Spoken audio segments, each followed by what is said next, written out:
Today, we're going to unwrap my car. But on the way there, we're going to talk about buying a house because people get nervous about buying houses and they don't know the process. And we just have to make sure that it's more clear, you know, nothing secret. So, you want to buy a house. The first thing you need to do is decide whether or not you want to use an agent.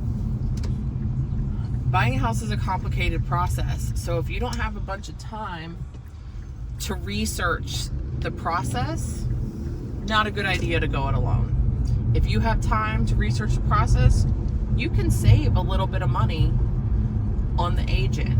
But the reality is that even with all the NAR stuff that's been happening lately and the lawsuits over commissions, sellers are still helping buyers and paying commissions in a lot of cases.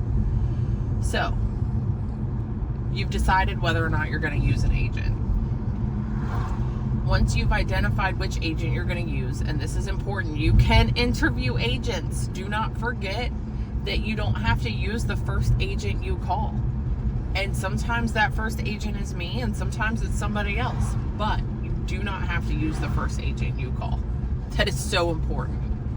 So important. You want to find somebody who vibes with you, who matches your energy, and who is providing the experience you need. There are agents that are overly emotional, and some people need that. I don't think it's a great idea in a giant transaction when you're spending right now in Hampton Roads at minimum $250,000. Let's not do the emotional thing. You want this transaction to run smoothly. So you found your agent, you've interviewed a couple, maybe you haven't, maybe the first one you did really vibe with. That agent is going to set you up a search.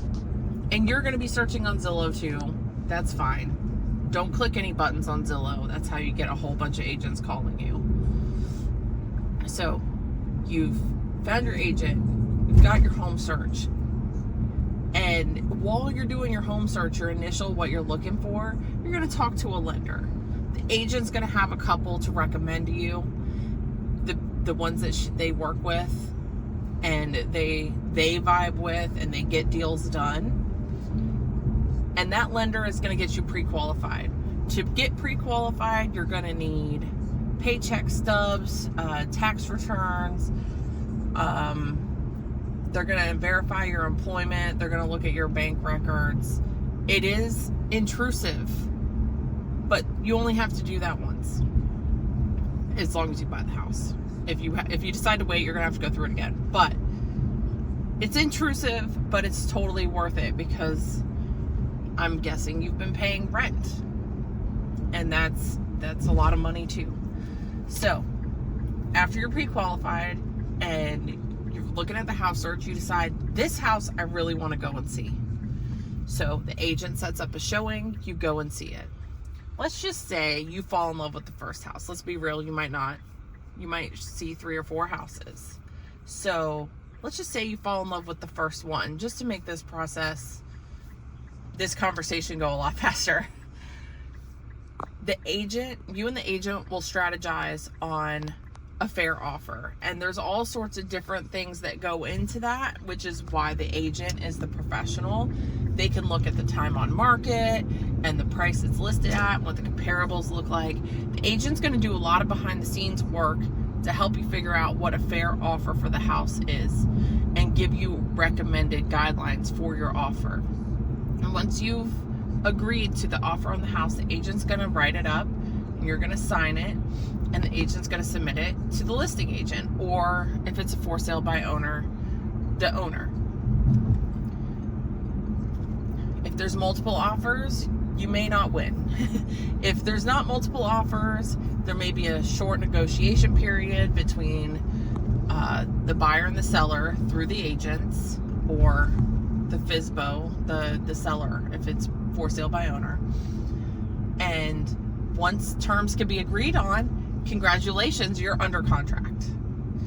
And once you're under contract, there's going to be a lot of things that happen really fast, and then there's going to be some things that happen really slow. So the first things that happen really fast are you get an inspection.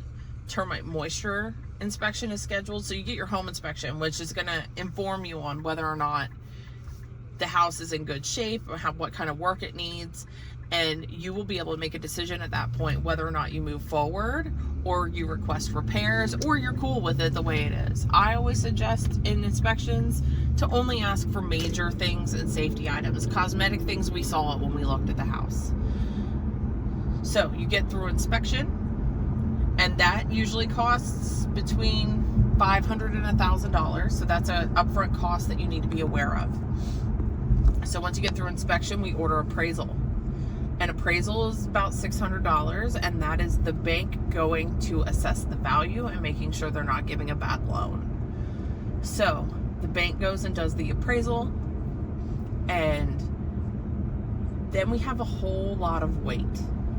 There's a whole lot of waiting at this point because the lender has to do processing, the title company has to do processing.